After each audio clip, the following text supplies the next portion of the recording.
l'exposé. Je On vous vous laisse la parole. Très bien. Bon, en tout cas, merci à tous de m'avoir invité. Merci à James de m'avoir invité, de me donner l'opportunité de parler un peu du fruit de mes recherches. Donc, je suis avocat de Paris et en fait, avant de chercher une collaboration libérale, on m'avait proposé de faire une thèse. J'avais décliné, malheureusement, et finalement, comme je ne trouvais pas vraiment de collaboration libérale qui m'intéressait, je me suis dit que j'allais en profiter pour écrire. J'avais aimé écrire un mémoire sur l'influence des États-Unis sur le droit de l'Internet. Je me suis dit que j'allais continuer ces recherches.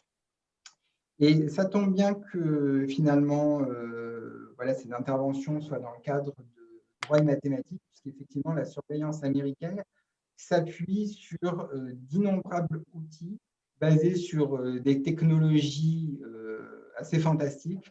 Donc, tout ce qui va être big data, technologie prédictive, enfin, police prédictive, justice prédictive, tout cela, en fait, va concourir à faire en sorte d'imposer, puisque finalement, c'est plus on impose, plus qu'on propose, d'imposer une surveillance.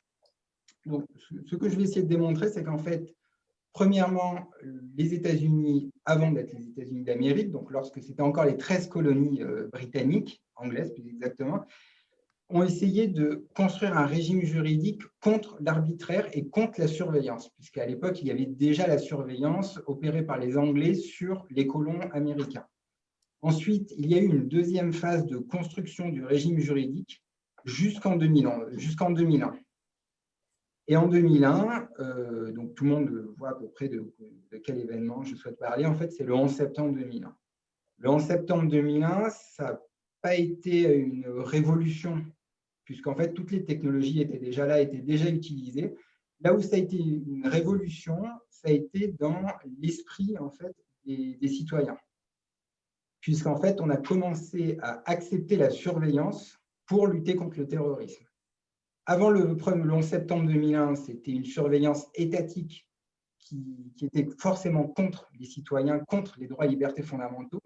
Et le 11 septembre 2001, en fait, on a tourné la clé et ça a permis de banaliser la surveillance de masse.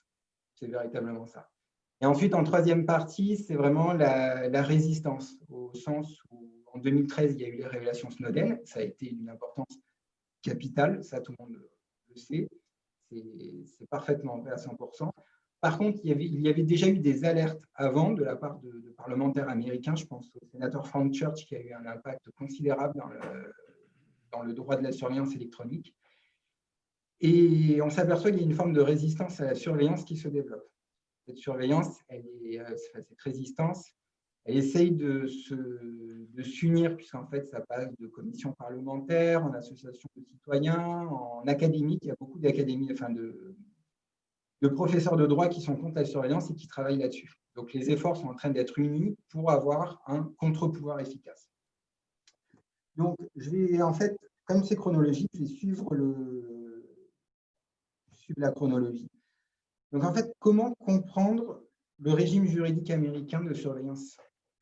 En fait, ça a commencé avant la Révolution américaine, donc dans les années 1770 et quelques, au sens où les Anglais cherchaient à lutter contre la contrebande. Donc, tout ce qui était tabac, fourrure, tout ce qu'il y avait également thé, donc le thé, c'était de l'import, mais il y avait de la contrebande de thé déjà à l'époque, voire la Tea Party à Boston juste après.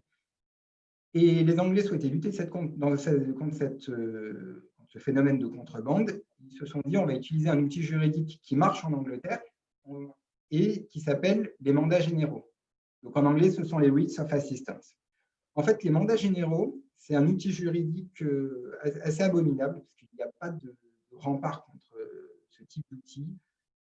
En fait, ça va être un papier délivré par le juge de paix du comté local, qui va permettre à tous les agents de rentrer chez les gens pour vérifier s'il n'y a pas de biens de contrebande. Donc, tout ce qui est maison, grange, entrepôt, tout va être fouillé.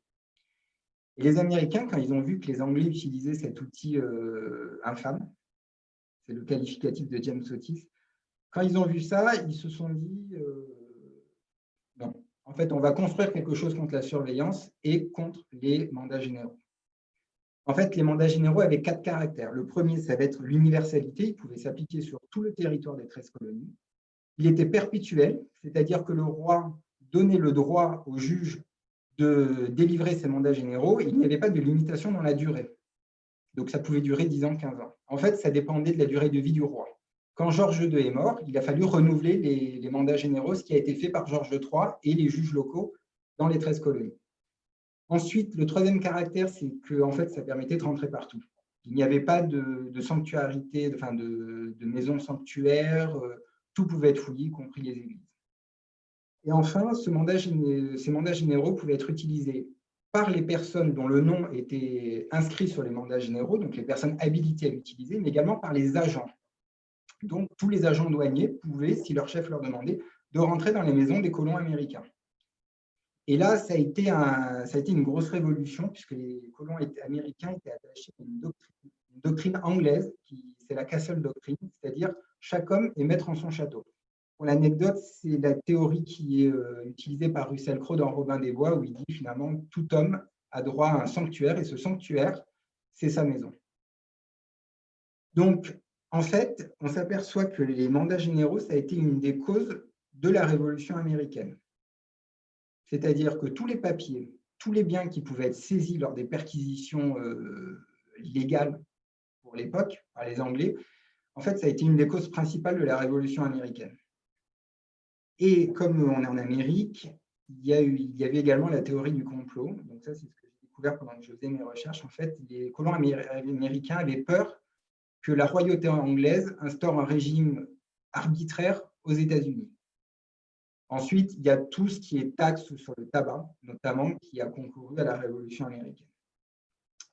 Pour l'anecdote également, la surveillance était déjà prise très au sérieux par George Washington, qui était à l'époque général de l'armée continentale et futur premier président de la République américaine, qui chiffrait ses messages. Quand il envoyait à son état-major, tous les messages étaient chiffrés. Et les Anglais essayaient de déchiffrer ces messages lorsqu'ils arrivaient à en avoir. Donc tout ça, ça aboutit à la Révolution américaine. La Révolution américaine, on s'est dit, pour lutter contre ce qui a mené à notre révolution, pour lutter contre les abus des Anglais, contre les mandats généraux, on va construire un système qui permet à tout homme d'être libre, non seulement lorsqu'il se déplace, lorsqu'il se réunit à des conférences, lorsqu'il va à l'église, mais également chez lui. En fait, ils ont souhaité sanctuariser la maison, le domicile. Et c'est comme ça que ça a donné lieu au premier rempart. Le premier rempart, c'était la Constitution américaine. Mais ce n'était pas assez suffisant. En fait, les Américains sont très attachés à leur Constitution, qui organise toute la République américaine, etc. Mais il a fallu aller plus loin quelques années après, et la sanctuarisation du domicile est arrivée avec le Bill of Rights. Donc, en fait, ce sont tous les amendements qui sont juste sous la Constitution américaine. Et le quatrième amendement, donc, alors je suis désolé, je déteste faire ça, mais je vais vous le dire parce que c'est quand même un amendement qui est magnifique parce qu'il est simple et en même temps, il protège tout. Donc, c'est le suivant. Le droit des citoyens d'être garantis dans leur personne, leur domicile, leurs papiers et effets contre les perquisitions et saisies non motivées ne sera pas violé. Et aucun mandat ne sera délivré si ce n'est sur présomption sérieuse, corroborée par serment de déclaration, ni sans que le mandat décrive particulièrement le lieu à perquisitionner et les personnes ou les choses à saisir. Donc en fait, là, on voit bien le parallélisme avec les mandats généraux. Pour lutter contre ces mandats généraux, on a le quatrième amendement qui prévoit une cause sérieuse, une autorité qui délivre, que ce soit limité dans le temps et dans l'espace, tout en protégeant le domicile grâce à l'instauration du mandat. Et on va voir, en fait, on va parler du mandat tout au long de cette conférence, puisqu'en fait, c'est le deuxième gros rempart contre l'absolutisme et contre la surveillance électronique. Bon, bien sûr, on peut passer au-dessus ce genre de conditions juridiques, malheureusement. Et le troisième rempart, en fait, ça a été le développement d'une notion qui est impossible à traduire en français, donc c'est la privacy. La privacy, pour nous, en fait, ça va recouvrir l'intimité, la confidentialité des échanges et le droit d'être demeuré seul. En fait, c'est le fameux right to be alone en américain, c'est-à-dire que quiconque souhaite protéger sa vie privée peut se recueillir chez lui sans être surveillé par les autorités. Donc ça, ce sont des grands principes théoriques qui sont magnifiques, qui sont très beaux, mais malheureusement, l'envie de surveillance par les autorités, donc par l'État fédéral et par les États fédérés, amène à détruire un peu ce rempart. Donc ça, on verra ça après. La surveillance, on l'a vu, en fait, elle a commencé avec les Anglais. Mais malgré tout ce rempart, elle a continué. Donc, pendant de la Révolution américaine jusqu'à la Première Guerre mondiale, il n'y avait pas vraiment de surveillance des citoyens, en fait. C'était un pays assez libre, où bon, il y avait des surveillances, bien évidemment, mais quand même, c'était limité. Il n'y avait pas de surveillance des citoyens par principe.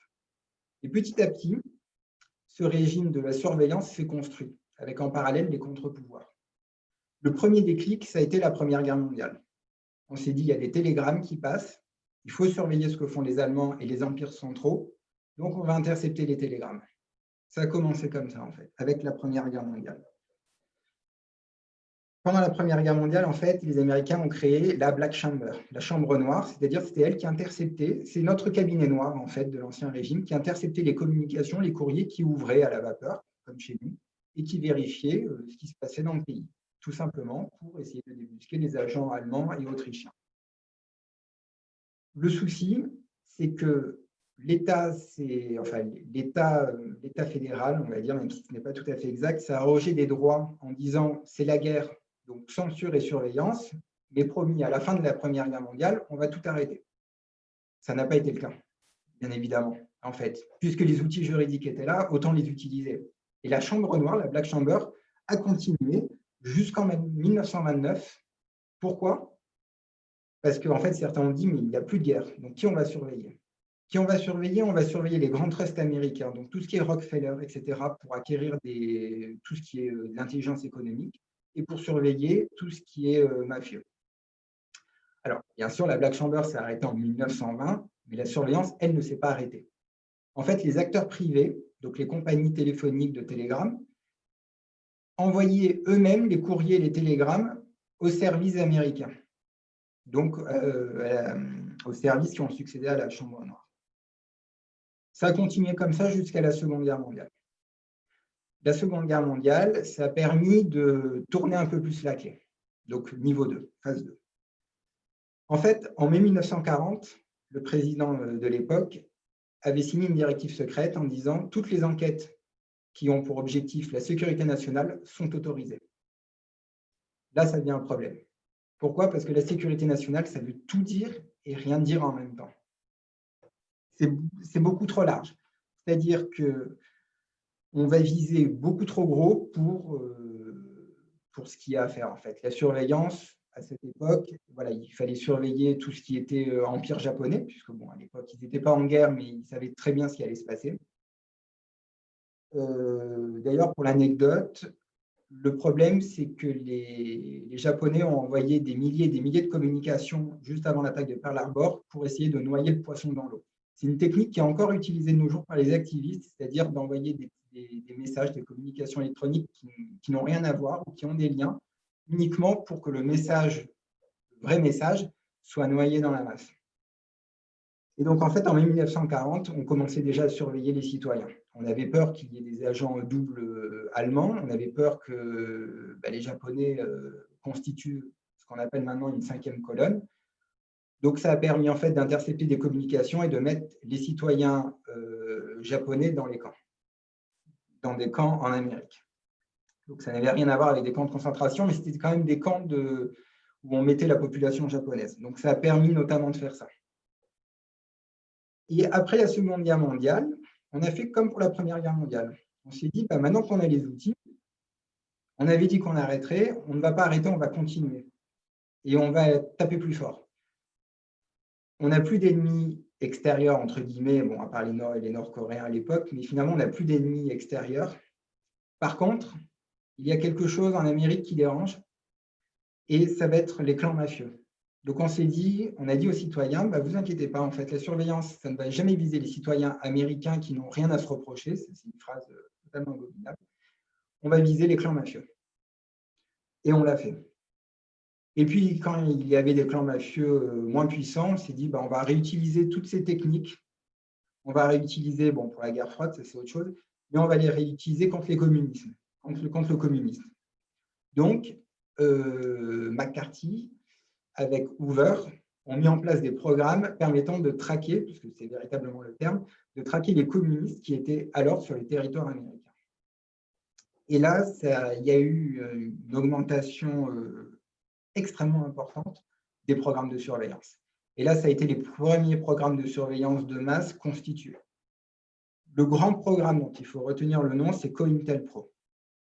C'est un programme contrôlé par le FBI qui permet de faire des enquêtes sur toute personne qui pourrait attenter à la sécurité nationale, donc les communistes à l'époque. Et ça a donné lieu à des millions et des millions de données, déjà à l'époque.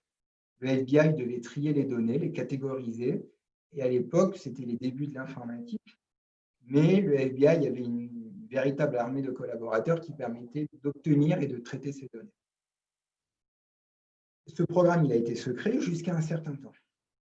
En fait, il commençait à être connu parce qu'il y avait plein d'hommes à chapeau à côté de réunions. Et il y a une anecdote célèbre où, en fait, le FBI avait infiltré une réunion parents-élèves pour débusquer les parents qui étaient communistes. Et en fait, la réunion d'élèves avait été annulée, le FBI n'était pas au courant, et les seules personnes qui sont allées à la réunion parents-élèves étaient les agents du FBI. Donc, il y avait quelques impairs et chapeaux qui étaient là. Et donc, ça a permis de ficher une partie de la population. Alors attention, on ne parle pas encore de… C'est la pré-surveillance de masse. C'est ce qui augure de ce qui va se passer après le 11 septembre, et même avant. Mais d'ores et déjà, on avait des milliers de fiches sur des citoyens dont certains étaient communistes, dont certains étaient agents au service de l'URSS, mais pour la plupart qui n'avaient rien à se reprocher. Ce programme, il a notamment été utilisé pour mettre sous surveillance Martin Luther King. En fait, ce programme, il a permis, avec un autre programme qui s'appelle Minaret, qui sont les listes d'opposants au régime américain, qui permet de garder un œil sur toutes les personnes dont on n'aime pas trop, entre guillemets, c'est-à-dire à l'époque Martin Luther King. Et ces programmes ont permis de démontrer que Martin Luther King avait une maîtresse. Et le FBI comptait publier les enregistrements de Martin Luther King et de sa maîtresse. La seule personne qui s'y est posée, en fait, c'est Kennedy, qui trouvait que… Alors non, ce n'était pas Kennedy, mais le président de l'époque qui trouvait que ça ne se faisait pas entre gentlemen. Donc, c'était voilà, la morale de l'époque, mais pour le coup, ça a protégé les intérêts de Martin Luther King. Et avec COINTELPRO, on a eu tous les autres, parce que COINTELPRO, en fait, c'était vraiment intérieur. Mais on s'est dit, on va également surveiller les télégrammes. Donc, les télégrammes, on a le programme Shamrock. On intercepte tous les télégrammes qui rentrent, qui sortent des États-Unis, sans regarder ce qui se passe. On va regarder. On a le programme KO. Le KO, en fait, c'était le programme qui permettait de faire un service de contre-espionnage intérieur, qui a très bien marché. Et ensuite, on avait donc l'ouverture des courriers. Finalement, c'est ce que faisait la Chambre noire pendant la Première Guerre mondiale. Ça, c'est le programme H.T. Et ensuite, il y a le programme Minaret, donc c'était la liste des personnes à surveiller par le FBI. Le problème, parce qu'il y a un problème, c'est que les courriers étaient ouverts par la CIA. La CIA n'a aucun pouvoir pour intervenir sur le territoire national. Donc, il y a déjà une violation très grave des droits et libertés fondamentaux des citoyens américains. Ça a été gravissime. Et tout ça, en fait, bien sûr, comme c'est un secret, tout le monde était au courant à force. Ça a permis, en fait, c'est remonté ou redescendu, ça dépend de la vision que l'on adopte, en fait. C'est arrivé aux oreilles de parlementaires américains. Et il y a eu une commission parlementaire chargée d'enquêter sur les abus. Puisqu'entre-temps, en 1952, l'agence qui succédait à la Black Chamber, la NSA, avait été créée. Donc la NSA, tout le monde en a entendu parler, c'est tout ce qui est Snowden, etc. Et cette commission parlementaire, ça a eu un retentissement mais énorme sur le territoire américain, parce que c'était la commission Church, Frank Church, qui était un des plus grands parlementaires américains, a dit la chose suivante, en fait, tout est prêt pour qu'il y ait une dictature en Amérique, il suffira de tourner la clé, en fait. Et il avait dit, alors ça c'est un passage qui est extrêmement important, ça a été le premier à utiliser l'expression « no place to hide », nulle part où se cacher. Donc, voilà, Voilà, il avait dit « S'opposer à la politique du gouvernement ou exprimer des opinions sujettes à controverse a souvent été considéré comme suffisant pour justifier la collecte des données des Américains. » Et c'est ce qui s'est passé. La commission Church a tellement enquêté auprès du FBI, de la CIA, de la NSA, qu'ils ont découvert des programmes qui n'avaient jamais été déclarés au Parlement, que les droits et libertés fondamentaux des citoyens américains n'avaient jamais été respectés, et que tout était prêt en fait pour qu'une dictature s'installe. Que le gouvernement pouvait savoir tout ce qu'une personne faisait. Elle allait à l'église, on le savait. Elle était catholique, on le savait. Elle était protestante, on le savait. Communisme, capitalisme, en fait, on savait tout de la personne. Tout. Donc, d'ores et déjà, il y avait une pré-surveillance de masse.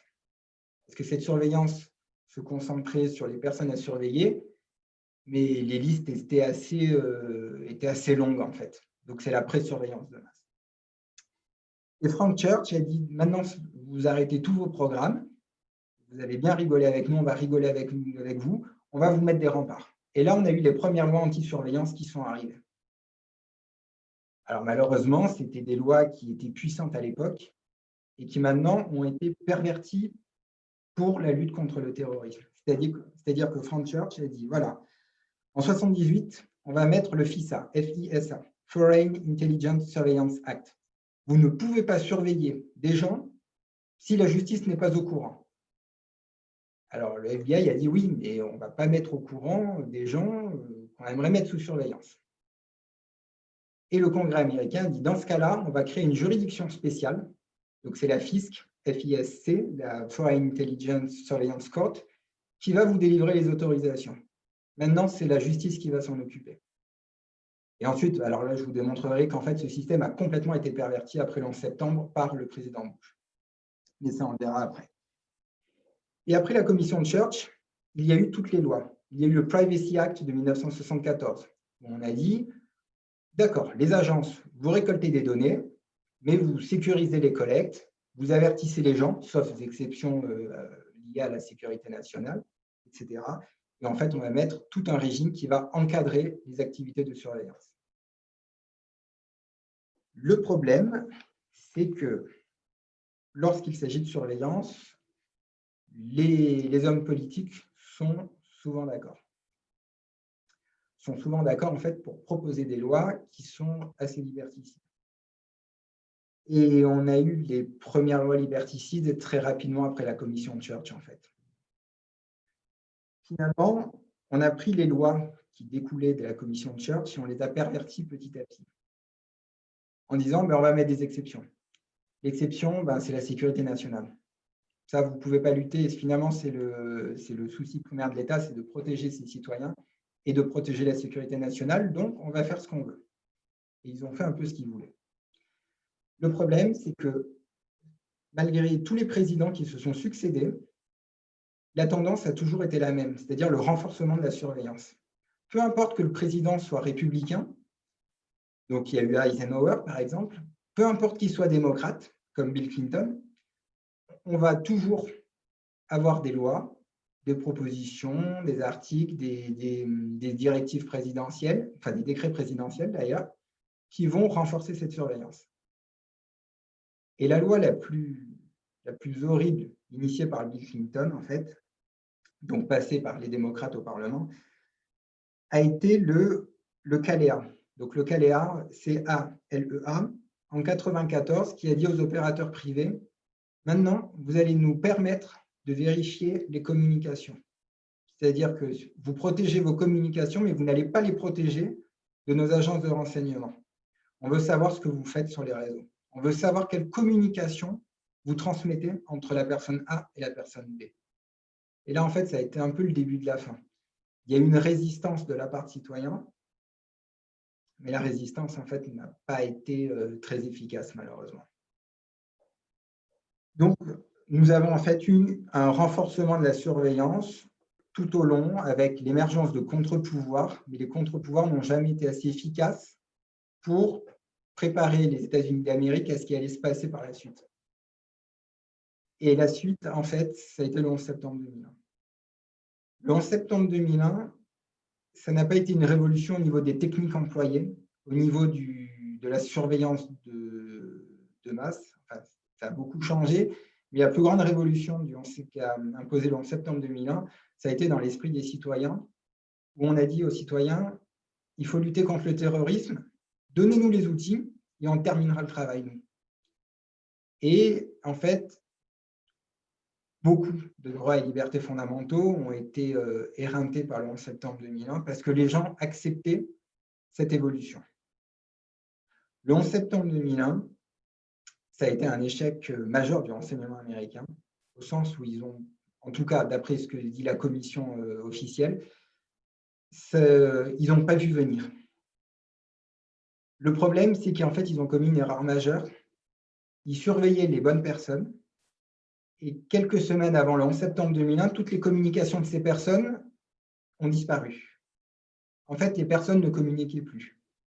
Et en fait, s'ils avaient lu Sun Tzu, c'est très simple. Si nos ennemis ne communiquent plus, c'est qu'ils préparent quelque chose. Et il y a eu le 11 septembre qui est arrivé. Et dans les heures qui ont suivi le 11 septembre, il y a eu 2 événements. Le premier, ça a été la militarisation de la surveillance. Ça a quand même été le premier événement où l'espace aérien américain a été entièrement bouclé. Donc ça, alors pour l'anecdote, vous pouvez regarder sur YouTube, il y a les vidéos des radars aériens d'époque qui montrent que tous les avions ont atterri au maximum, je crois, dans l'heure, des alertes nationales. C'était également la première fois que le président américain était escorté militairement en avion. Et dans les couloirs du Capitole, dans les couloirs de la Maison-Blanche, il y avait des gens qui ont préparé le Patriot Act, qui ont dit c'est une erreur, on a fait une erreur majeure, c'est une faille majeure dans nos services de renseignement. Pour ne plus que ça arrive, on va donner des pouvoirs assez exorbitants à nos agences de renseignement pour qu'elles nous protègent davantage. Et dans le Patriot Act, il y a la fameuse section 215. La section 215, ça permet de cibler une personne et de savoir tout ce qu'elle fait. On va en fait tout intercepter chez elle, ses communications, ses déplacements, on va tout prendre, y compris les enregistrements de prêts de livres aux bibliothèques. C'est-à-dire que même les bibliothèques étaient sous surveillance. Vous prenez tel livre qui traite de tel sujet qui est sous surveillance, vous aviez droit à votre petite fiche. Donc là, évidemment, ça a été un désastre monumental. Ça a permis de faire échouer des attentats, ça a été efficace, mais il y a eu un prix à payer. Et certains parlementaires américains estiment que ce prix a été beaucoup trop élevé. Pourquoi? Parce qu'en fait, ça a légitimé, la surveillance. Donc, ça a été la fameuse phrase qui est assez abominable, si je n'ai rien à cacher, je n'ai rien à craindre. Ça, on l'entend souvent en France. On me sort souvent cette phrase en me disant, mais si je n'ai rien à cacher, je n'ai rien à craindre. Donc, cette phrase est complètement fausse, mais ça, je le démontrerai après. Et surtout, ça a permis de lancer de nouveaux programmes. Donc, tout ce qui est programme PRISM, révélé par Edward Snowden, tout ce qui est programme Hémisphère, Dishfire, il y a des dizaines et des dizaines de programmes. Ce qui est important de retenir, c'est que ces programmes ont tous un objectif particulier. Mais que objectif particulier plus objectif particulier, en fait, ça permettait de faire une surveillance de masse. C'est-à-dire, vous allez sur Internet, votre historique de navigation, il est forcément connu de votre FAI, de votre fournisseur d'accès à Internet. Il sait exactement où vous allez. Vous avez un contrat chez lui, il connaît votre adresse IP, si vous la changez, il met à jour ses données. Donc, votre navigation Internet est tout sauf privée. Hormis si vous utilisez des outils spéciaux, mais ça, ce n'est pas vraiment le sujet. Il y a eu les communications électroniques, donc tous les mails, ça passe. À une époque, les services américains pouvaient lire les contenus des mails. Ensuite, ils sont un peu revenus, ils ont dit on va juste intercepter les métadonnées, c'est-à-dire l'expéditeur, le destinataire, la date, l'objet. Donc en fait, c'est un peu comme si vous avez le contenu. C'est extrêmement facile de déterminer le contenu d'un mail. Il y a eu le téléphone. Donc le téléphone, ça va être tout ce qui est localisation. Donc voilà, on a tous un téléphone, Android ou iOS. Donc à l'époque, c'était autre chose, mais bon, ça a continué. Il n'y a pas de différence en fait. Votre téléphone a une balise GPS. Le GPS, ce sont 24 satellites qui sont contrôlés par le Pentagone. Donc forcément, vous utilisez le GPS, les Américains savent parfaitement où vous êtes. Ce qui est intéressant en fait dans ces déplacements, c'est que tous vos déplacements sont connus puisque vous balisez non seulement avec le GPS, mais également avec votre numéro email. C'est-à-dire que chaque fois que vous passez une communication, ça va que votre téléphone va contacter l'antenne relais la plus proche. Cette antenne relais, les Américains ont mis au point un système assez fantastique. C'est une mallette. Ils ouvrent la mallette et dedans, il y a une fausse antenne relais. C'est-à-dire que si vous passez dans le secteur de cette fausse antenne relais, le signal de votre téléphone, au lieu de passer sur l'antenne relais de l'opérateur téléphonique, va transmettre toutes les données immédiatement à la fausse antenne relais contrôlée par les services américains. Donc forcément, tous les téléphones, toutes les données, les communications, les appels téléphoniques, tout peut être connu. Donc ça, c'est un peu embêtant. C'est un peu embêtant puisque, en plus de s'attaquer à toutes nos communications électroniques, les Américains ont décidé de s'attaquer également à la surveillance du corps humain. C'est-à-dire que tout ce qui est données génétiques, quand vous partez aux États-Unis, votre empreinte, ça va plus être des empreintes digitales. Mais il y a des récoltes massives d'ADN aux États-Unis, notamment sur les nouveau-nés pour des motifs de santé publique. Donc ça, c'est noble. Il n'y a pas de question. Seulement, on s'est aperçu que certaines données partaient dans des laboratoires américains, enfin, des laboratoires contrôlés par l'armée américaine. Donc, il y a eu ça.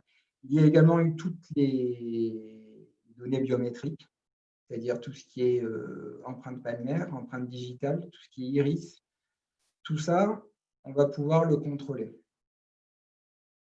Donc, c'est simple, vous vous faites arrêter, vous êtes immédiatement fiché par la police qui a accès à toutes ces données, y compris si vous êtes victime. Ça, c'est un peu moins amusant. On va récolter ces données aux aéroports, puisqu'ils ont déployé, alors ça fait entre 10 et 15 ans maintenant aux États-Unis, où ils ont les scanners corporels, où ils peuvent prendre toutes les données facilement, y compris si vous êtes étranger, surtout si vous êtes étranger d'ailleurs, c'est peut-être un autre souci. Et finalement, le corps humain va être sous surveillance. Donc, si vous voulez, quand vous avez vos communications, vos déplacements et votre corps humain sous surveillance, et que peu importe si vous avez quelque chose à vous reprocher ou pas, ça pose un problème majeur de société. D'autant plus que, alors là, je vais faire un petit aparté sur les modes de collecte de données. Si vous faites l'objet d'une enquête, vos données sont prises. Si vous ne faites pas l'objet d'une enquête, vos données peuvent également être récoltées. Il y a le problème de la frontière. Aux États-Unis, ils ont une notion qui est la search border. En fait, si vous passez aux frontières, on peut vérifier ce que vous avez dans votre coffre et ce que vous avez dans vos téléphones. Donc, il y a des associations qui mettent en ligne, il y a l'EFF, l'Electronic Frontier Foundation, qui met en ligne des guides d'autodéfense, comme ils appellent ça eux, pour vous permettre de contester la fouille de vos appareils électroniques à la frontière. Si vous êtes citoyen américain, vous avez des droits. Vous pouvez refuser de donner le code de votre appareil électronique. Si vous êtes étranger, vous avez droit à une visite des locaux des gardes frontières. Voilà. Donc, en fait, on s'aperçoit que tout est sous surveillance. Donc là, ça fait un peu brouillon, parce que je vous ai dit, on va récolter telle donnée, telle donnée, telle donnée, telle donnée, telle donnée. D'accord. Mais les Américains ont inventé quelque chose d'encore plus efficace. En fait, les données qui ne sont pas reliées entre elles ne valent pas grand-chose. Parce qu'en fait, on ne sait pas toute votre vie avec un ou deux déplacements. Ils ont créé quelque chose qui s'appelle les Fusion Centers. En fait, ce sont des immenses data centers qui fusionnent les données. C'est-à-dire que vous avez une fiche au FBI, très bien, ils l'ont. Vous avez une fiche du New York Police Department, on va le mettre dans le data centers. Et en fait, ça va permettre de fusionner toutes les données que les autorités américaines ont sur une personne. C'est assez effrayant parce que, alors actuellement, il y a 49 centres et le dernier est un super fusion center dans l'Utah où il y a des milliers de serveurs qui traitent les données, qui les récupèrent, qui les recoupent et qui les présentent, qui permet en fait d'avoir une présentation très efficace des données. Donc, en fait, tout le monde peut être fiché. Et on s'aperçoit que la loi, là-dessus, est très en retard. Alors, il y a eu de grands arrêts américains rendus par la Cour suprême ou les cours suprêmes fédérées qui ont dit alors maintenant, si vous voulez récolter des données, il faut un mandat. Mais pas tous les États. Il y a des États qui sont extrêmement en retard. Tout ce qui est Utah, Oklahoma, Arizona, ils sont très en retard. Vous allez en Californie, vos droits sont beaucoup mieux protégés. Mais on s'aperçoit qu'en fait, les arrêts ne nous aident pas vraiment. Parce qu'à chaque fois, les services américains arrivent à rajouter des conditions dans leur ligne directrice qui leur permettent d'opérer tranquillement, on va dire, pour avoir des exceptions de plus en plus. Voilà. Donc, en Amérique, il ne faut pas oublier que tout ce qui est jurisprudence va nous aider, va poser des grands principes, mais ne sera jamais un rempart 100% efficace contre la surveillance de masse. Et c'est un peu le souci. C'est un peu le souci parce qu'on a des règles obsolètes, on a des règles que les juges ont du mal à appréhender parce qu'ils ne savent pas ce que font les autorités américaines, en fait. Les programmes ne sont pas publics. Ils sont censés être surveillés par des commissions parlementaires. Le problème, c'est que ces commissions parlementaires sont contrôlées, entre guillemets, par des gens qui sont plutôt pour la surveillance. Donc, il y a des républicains, mais il y a également des démocrates qui sont pro-surveillance. Donc, en fait, on s'aperçoit que d'un côté, on a les possibilités des agences américaines et de l'autre, les contre-pouvoirs qui devraient être efficaces contre ces récoltes massives de données ne sont pas suffisants. Pour l'anecdote, il y a une règle qui dit que, en fait, vous n'avez pas besoin de mandat pour récolter automatiquement les mails des personnes si les mails sont détenus plus de 180 jours sur les serveurs. Donc, en quelque sorte, votre email de 2016, on peut l'ouvrir sans mandat. Parce qu'on considère que vous avez abandonné toute vie privée sur cet email parce que, voilà, c'est comme ça. C'est embêtant. Surtout enfin, au XXIe siècle, c'est un peu atroce, on va dire. D'autant plus que les autorités américaines ont d'autres outils juridiques à leur disposition qui rendent totalement inefficaces nos contre-remparts. C'est-à-dire que d'abord, ils ont la notion de State Secret Privilege. En fait, ce sont les secrets d'État. On va voir la FISC, donc la juridiction chargée de contrôler le renseignement. On va la voir en disant, voilà, on invoque les secrets d'État, vous ne posez pas de questions et on fait ce qu'on veut. Et ça, c'est redoutable parce qu'en fait, il n'y a pas de contrôle judiciaire sur cet outil juridique. C'est le secret d'État. Deuxième outil juridique assez cocasse, ce sont les NSL, les lettres de sécurité nationale. En quelque sorte, si moi je suis un agent du FBI, je vais voir un opérateur téléphonique qui a les données qui m'intéressent sur une personne, et je vais lui dire, voilà, vous me donnez toutes ces communications, et deux, vous n'avez rien à dire en fait, puisque la loi ne vous laisse pas le choix. Donc là, c'est le deuxième outil. Surtout que cet outil est lui-même accompagné d'un troisième outil encore plus abject, c'est ce qu'on appelle les gags orders. Donc, en fait, on va dire, vous nous dites ce qu'on veut, et deux, vous n'avez pas le droit de dire qu'on est passé dans vos serveurs. Donc, en fait, si Yahoo reçoit les lettres de sécurité nationale plus le gag order, il ne peut absolument pas prévenir la personne ciblée par les agences américaines qu'ils ont été contactés pour transmettre ces données. Ils ne peuvent pas non plus dire qu'ils ont reçu la visite des agences américaines. Donc, en fait, on va museler un peu les opérateurs privés à qui, en 1994, on avait demandé la collaboration. Donc, en fait, ça, c'est un paradoxe. On demande beaucoup plus de transparence aux citoyens en disant, si vous n'avez rien à craindre, vous n'avez rien à cacher. De toute façon, on ne cherche que les terroristes, c'est promis. Et de l'autre côté, où l'autorité qui promeut la transparence va s'entourer d'un bouclier d'opacité en disant, moi, personne ne va venir vérifier ce que je fais. Un point final. Et ça marche. Ce sont des milliers de NSL, donc de lettres de sécurité nationale, qui sont envoyées chaque année aux opérateurs téléphoniques, aux opérateurs Internet ou à d'autres sociétés. Yahoo, Google, Apple, finalement, ils ont tous reçu la visite des agences américaines. Et bien sûr, on ne sait jamais si on a été ciblé ou non. Et là, en fait, c'est le deuxième point sur lequel je souhaite attirer votre attention. C'est qu'au début, la surveillance, on interceptait, on mettait des boîtes sur les câbles télégraphiques. Et ensuite, on a fait appel aux opérateurs privés. En fait, c'est beaucoup plus efficace, puisqu'on va pouvoir dire oui, mais finalement, c'est l'opérateur privé qui nous a tout donné. Et petit à petit, la population s'est habituée à tous ces outils juridiques, à cette surveillance de masse.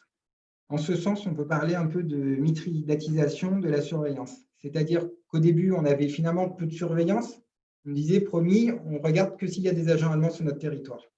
Ensuite, on a dit, promis, on ne va regarder que les clans mafieux, donc Al Capone, etc. Ensuite, on avait un peu moins de clans mafieux. On s'est dit, promis, on ne regarde que les communistes. Et ensuite, on a dit, promis, on ne regarde que les terroristes. Et en fait, les chiffres ne sont pas bons du tout, au sens où ce sont des milliers et des milliers de citoyens américains qui sont sous surveillance sans qu'ils n'aient fait quoi que ce soit. Et donc, les gens se sont habitués à cette surveillance en disant c'est pour les terroristes, il n'y a rien à craindre. Le problème, c'est que le renseignement est passé de la sphère militaire à la sphère civile. C'est-à-dire qu'aux États-Unis, on s'aperçoit qu'il y a la militarisation de la police, petit à petit. Et ça, je crois qu'on l'a tous vu. On a tous vu les images de CNN, etc., pour les émeutes en mai dernier déjà. Il y a également eu des émeutes pour réclamer davantage de droits, donc c'était tout ce qui était bavure policière.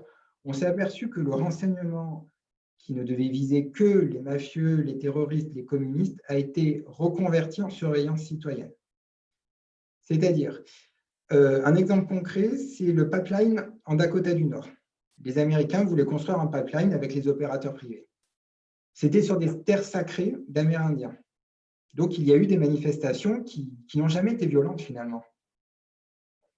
Et en fait, le FBI est venu à installer les fameuses antennes dont je vous parlais, les fausses antennes qui permettent de capter les données téléphoniques, et on a pris tous les numéros de téléphone des gens qui étaient là, uniquement qui exerçaient uniquement le premier amendement.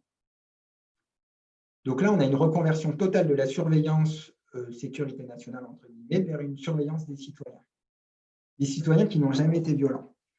Le problème, c'est que là, on va très vite toucher à la sphère complotiste, au sens où il y a des gens qui pervertissent le débat en disant l'État veut notre mal, etc., qui pervertissent en fait le vrai débat qui est le contrôle des technologies de surveillance. Pour les émeutes, on s'est aperçu qu'il y avait des avions du FBI qui survolaient les villes où il y avait les émeutes. Donc tout ce qui est, alors là j'ai juste oublié les noms, il y avait Freddie Gray, etc. Donc ce sont des Afro-Américains qui avaient été abattus par la police américaine. Chaque fois qu'il y avait des manifestations, le FBI, les autorités locales, donc tout ce qui est les police departments, étaient là et captaient les mouvements de foule, relevaient les identités grâce aux fausses antennes relais, etc., sans compter la reconnaissance faciale. Donc ça, c'est un problème. Ça, on pourrait dire, oui, mais il y a un risque d'émeute, c'est normal qu'il y ait une surveillance. Très bien. Le problème, c'est qu'il y a eu d'autres événements qui ne nécessitaient pas de surveillance et qui le sont également. Et là, en fait, c'est la surveillance de masse de la vie quotidienne. C'est-à-dire qu'on va dire, au début, chez les Américains, l'objectif, c'était de trouver l'aiguille dans la botte de foin. Finalement, les Américains se sont dit, en fait, c'est plus facile de surveiller toute la botte de foin d'un coup. Au moins, on saura s'il y a une aiguille parce qu'en fait, on n'en est pas sûr. Et là, ils ont utilisé d'autres technologies assez sympathiques. La plus cocasse, ça reste les lecteurs de plaques d'immatriculation. Il y en a en France, il y en a de plus en plus. En fait, la voiture de police est armée, entre guillemets, d'un lecteur de plaques d'immatriculation et circule tranquillement en relevant les immatriculations de toutes les personnes. Le problème, c'est que c'est utilisé de manière massive. C'est-à-dire qu'en fait, on s'est aperçu que toutes les données récoltées, il n'y avait que 0,1% des plaques d'immatriculation récoltées qui permettaient de faire le lien avec une affaire, ce qu'ils appellent criminelle, donc tout ce qui est délinquance, criminalité. Seulement 0,1% des plaques d'immatriculation étaient reliées à une affaire. Donc, on a trouvé l'aiguille. Et on a mis sous surveillance les bottes de foin. Et là, ça va me permettre de faire le lien avec la troisième partie. Il y a des citoyens, des parlementaires qui se sont dit qu'il y a un problème. Ça veut dire que si je vais à une clinique d'avortement, la police locale peut savoir puisqu'elle a ma plaque d'immatriculation. Donc, on peut savoir dans quel état je suis. Et là, il y a eu le début d'une résistance. En 2001, la résistance anti-surveillance était complètement atone. Il n'y avait rien.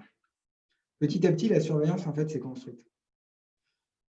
Il y avait toujours les activistes, avec un H assez calme, qui surveillaient un peu le gouvernement en disant voilà ce qu'ils vont faire, voilà les nouveaux programmes, mais finalement, personne ne les écoutait.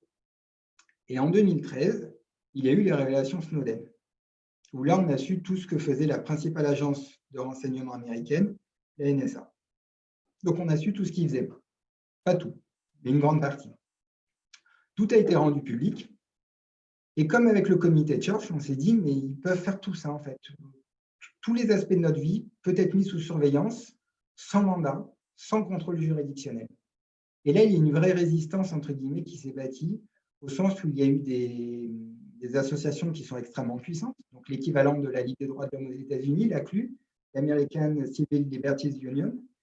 Il y a eu d'autres associations assez puissantes, l'EFF, l'Electronic Frontier Foundation, qui ont dit, voilà, bah maintenant, on va enquêter sur tous vos petits programmes. Et ils l'ont fait. Et là, on s'est aperçu qu'il y avait un grave problème. Le problème était tellement grave qu'il y a eu des commissions parlementaires. Le problème a été tellement grave que c'est remonté à l'ONU qui a rendu un rapport en disant les États-Unis d'Amérique, vous nous avez mis complètement votre population sous surveillance. Et c'est revenu aux oreilles de l'Union européenne qui faisait la sourde oreille, puisqu'on sait très bien que l'Union européenne était au courant d'un programme qui s'appelait le programme Échelon, qui permettait le partage de données entre 5 pays anglo-saxons. Donc ces 5 pays, c'est la Nouvelle-Zélande, l'Australie, les États-Unis, l'Angleterre et le Canada. Donc ces 5 pays échangent toutes leurs informations. Et là, cette résistance, elle a pris plusieurs facettes. La première, ça a été une opposition politique. Le problème, c'est qu'on l'a vu avant, c'est qu'il y a une sorte d'acceptation, quel que soit le bord politique, démocrate, républicain, peu importe.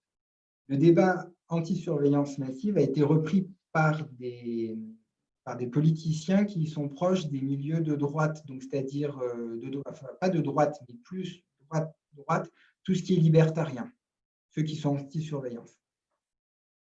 Il y a eu des propositions de loi où des députés ont dit, voilà, maintenant, vous voulez des données, vous revenez avec un mandat. C'est aussi simple que ça.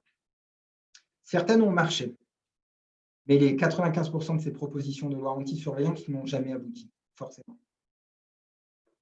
Il y a eu la facette des lanceurs d'alerte, parce qu'en fait, Edward Snowden n'a pas été le premier à parler de tout ça. Il ne sera malheureusement sans doute pas le dernier.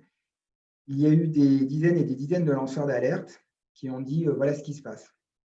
On ne les écoutait pas, on les a plus écoutés après Snowden. Le problème, c'est que ces lanceurs d'alerte, beaucoup ont été poursuivis par la justice américaine. Donc, alors, il y a eu Thomas Drake, John Napertile, tous ont eu la visite du FBI chez eux à 6 h du matin, forcément. D'ailleurs, pour illustrer le côté bipartisan de la surveillance, on s'aperçoit que Barack Obama était le président qui a le plus poursuivi les lanceurs d'alerte. Edward Snowden, c'était sous son mandat. Bradley Manning, Chelsea Manning d'ailleurs, c'était sous son mandat. Donc, Barack Obama a beaucoup poursuivi les lanceurs d'alerte. Contrairement à Trump, c'est un peu paradoxal, mais on s'aperçoit que parfois certains présidents américains sont moins surveillants que d'autres qui sont censés être plus du côté des droits et libertés fondamentaux. Et le dernier, enfin, il y a eu d'autres facettes, il y a eu les universitaires, puisque les professeurs de droit aux États-Unis sont extrêmement puissants, ils ont une voix qui porte. Il y a des professeurs comme Daniel Solov, qui sont des pointures, c'est une passée d'expression dans leur domaine, anti-surveillance, privacy, droits et libertés fondamentaux, qui ont un fort écho aux États-Unis. Et enfin, le dernier rempart, finalement, ça a été les États fédérés. En fait, la Californie, elle, a été le fer de lance de cette résistance anti-surveillance de masse, où ils ont fait passer plein de lois au niveau de l'État. Donc, l'État de Californie a dit, maintenant, vous voulez des données, vous nous amenez un mandat, mais aussi au niveau local, en fait. On s'aperçoit que le mouvement anti-surveillance est beaucoup porté par les citoyens et par les conseils municipaux. Et il y a énormément de villes comme New York, comme Auckland, comme San Francisco, qui ont passé des ordonnances municipales interdisant à leur police d'utiliser ces technologies. Toutes les technologies. Lecteur de plaques d'immatriculation, reconnaissance faciale, tout ce qui est surveillance téléphonique. En fait, on leur a dit maintenant, vous allez arrêter. Jusqu'à présent, on ne regardait pas vos budgets, on ne regardait pas ce que vous faisiez avec vos drones. Maintenant, on va regarder.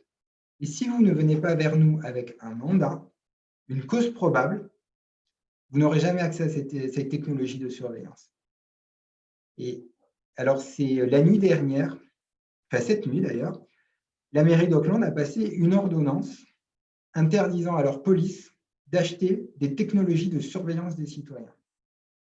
Donc, en fait, ce que j'ai essayé de vous faire passer, en fait, ce sont trois paradoxes. Enfin, pas paradoxes, mais plutôt des mouvements, c'est plus exact. D'un côté, au début, on a surveillé des criminels, pour ensuite surveiller des communistes, pour ensuite surveiller des terroristes. Et enfin, finalement, pour surveiller tout le monde, puisque toutes les communications peuvent être interceptées. C'est assez facile, en fait. Il n'y a pas vraiment de contrôle. Le deuxième mouvement, c'est que c'est passé d'une surveillance militaire pendant les guerres à une surveillance extérieure, entre guillemets, avec la guerre froide de la CIA, et une surveillance intérieure. C'est-à-dire que l'État américain, la République américaine, a reconverti ses outils de surveillance pour que ce qui était utilisé vers les ennemis extérieurs soit utilisé vers les citoyens américains.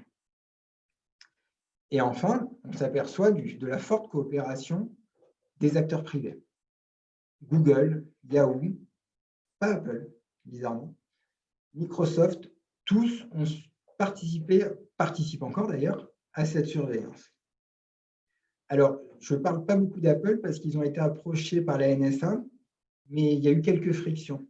Et Apple a été la seule, elle a été la première plus exactement, à dire la chose suivante: vous voulez les données de nos clients, vous venez avec un mandat. Parce que nous, en fait, on a chiffré tous nos appareils et la clé de chiffrement, vous ne l'aurez pas. Et l'histoire la plus emblématique de cette résistance d'Apple, en fait, ça a été pendant la tuerie de San Bernardino, où le FBI a dit maintenant, le terroriste avait un iPhone, enfin les terroristes, parce que c'était un couple, avaient des iPhones, maintenant on veut savoir ce qu'il y a dedans. Et Apple a dit non. Vous venez avec un mandat bien structuré, on vous les donnera. Et finalement, le FBI a fait appel à une société étrangère pour déchiffrer les deux iPhones des deux terroristes, puisqu'ils ont été condamnés. Donc en fait, il y a tout ça. Ça a été vraiment une reconversion En fait, ça a été une perversion de la sécurité nationale pour pouvoir mettre, en gros, tout le monde sur écoute. Donc c'est un peu le souci. Et ça nous touche particulièrement. On pourrait dire, ce sont les Américains, en quoi ça nous intéresse. Premièrement, parce qu'en général, quand on trouve que les États-Unis ont de bonnes idées, on les importe en France. Et ensuite, parce que nous sommes également impactés par cette surveillance. Si les citoyens américains n'ont pas de grande protection, malgré les constitutions fédérales, le Bill of Rights, la jurisprudence, etc., les citoyens non américains n'ont aucun droit, n'en ont jamais. D'ailleurs, ça ne perturbe pas tellement les associations de lutte contre la surveillance de masse. Eux ne réclament pas la fin de la surveillance, ils réclament juste une surveillance encadrée juridiquement, mais ils la réclament pour les citoyens américains. En quoi ça nous concerne? Premièrement, parce que les communications stratégiques de nos acteurs économiques, il y a eu Airbus, par exemple, toutes ces communications sont sur écoute, forcément. Et ça nous impacte parce que si vous avez un compte Microsoft, eh bien, tout simplement, les Américains peuvent accéder à tous vos mails. Microsoft a essayé de résister. Attention, ils n'ont pas tout accepté. Microsoft a dit, puisque vous, les autorités américaines, vous avez accès à ces données, que ça nous fait perdre la confiance de nos clients européens, on va mettre les data centers en Irlande. Comme ça sera hors de votre juridiction et vous n'aurez jamais accès aux données de nos clients. Au début, les Américains étaient embêtés. Ils ont dit, mais attendez, vous êtes Microsoft, soyez un peu patriote, nous, on veut des données qui sont sur le territoire européen. Microsoft a dit non. Non. Les autorités irlandaises ont essayé de protéger Microsoft. Donc, les Américains ont imaginé un nouvel outil juridique qui s'appelle le Cloud Act, qui est passé inaperçu. Au moment où je faisais mes recherches, c'était inaperçu. J'ai eu la nouvelle 48 heures après que ce soit entré en vigueur, où les Américains ont dit, voilà, effectivement, c'est Microsoft en Irlande, c'est Microsoft Irlande qui gère tout ça. Le problème, c'est que vous êtes une filiale de Microsoft US. Et comme vous êtes une société de droit américain, on va imposer à toutes les sociétés de droit américain de collaborer avec nos autorités. Donc voilà en quoi ça nous impacte. Voilà en quoi nous devons faire attention à ce que font les États-Unis. Déjà parce qu'on importe toujours leur technologie de surveillance. Ça nous arrange pour des causes qui peuvent être nobles, bien sûr. Ensuite, pour pouvoir s'apercevoir qu'il faut absolument encadrer ces technologies de surveillance. À chaque fois, on utilise ces technologies dans un moment de passion, en fait. Première Guerre mondiale, Deuxième Guerre mondiale, le 11 septembre, nous, ça a été le déclic des attentats. Forcément, on cherche à se protéger. Le problème, c'est qu'on cherche à se protéger sans avoir de débat de société. La plupart des associations, ça je l'ai déjà dit, la plupart des associations de lutte contre cette surveillance ne disent pas « stoppez tout ». Ils disent juste « on veut une surveillance parce que c'est le devoir de l'État de protéger ses citoyens contre le terrorisme, mais nous devons encadrer ». En fait, nous devons parler de ces technologies pour pouvoir au mieux les encadrer. Voilà pourquoi il faut faire très attention à ce qui se passe aux États-Unis, à ce qui va se passer avec la transition vers Biden, parce que le fait qu'il soit démocrate ne nous aide pas du tout.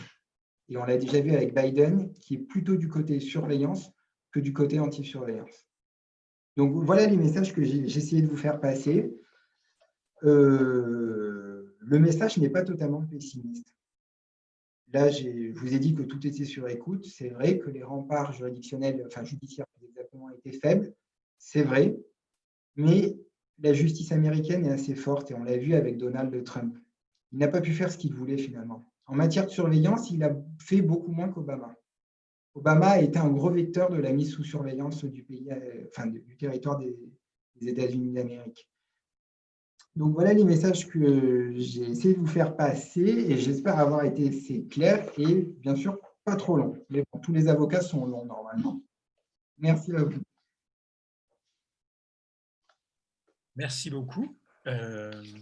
C'était intéressant. Je ne sais pas, Antoine, tu veux poser des questions ou... Oui, moi j'ai plein de questions, mais je ne veux pas monopoliser la parole et c'est moins des questions. Si j'ai une question de fait, et puis ensuite j'aurai beaucoup d'observations. J'ai entendu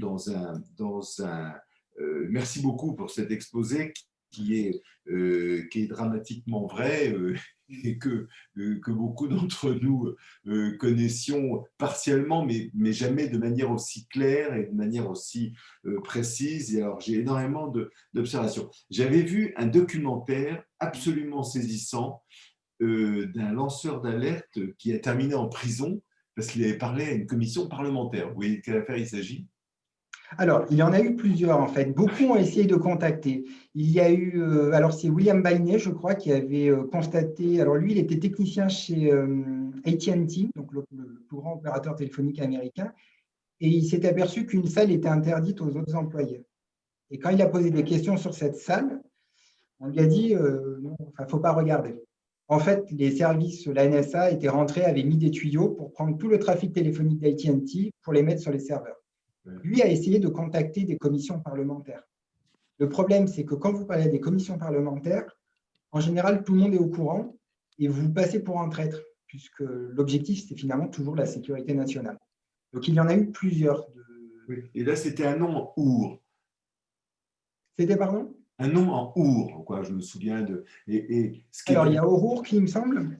Oui, et il y a ce qui est terminé, quoi. C'est formidable, c'est qu'il a été en prison parce qu'il avait répondu à une commission sénatoriale. Alors, ma question est la suivante. Est-il exact, ce que j'ai entendu dans ce documentaire américain qui était très bien fait et qui était parmi ses opposants dont vous parlez, est-ce qu'il est exact que les personnes qui sont associées à ces programmes sont relevées de l'obligation de ne pas mentir à une commission parlementaire ou sous serment? Alors, il y a eu plusieurs cas. Il y a eu un groupe le groupe des NSA-FO, les cadres de la NSA, en fait, ils travaillaient sur un programme qui permettait de tout intercepter. Et ces personnes avaient également développé par eux-mêmes un programme qui permettait de tout intercepter tout en protégeant les droits des citoyens américains. En fait, ils interceptaient tout, mais tout était chiffré. Et seule une autorisation judiciaire permettait de mettre la clé de déchiffrement et de savoir ce qui se passait. Ce programme qui était pro-privacy a été abandonné. Les techniciens ont été remerciés et ils sont allés voir la commission parlementaire. Le problème, c'est qu'ils n'ont pas vraiment respecté la procédure de lanceur d'alerte dans la communauté du renseignement.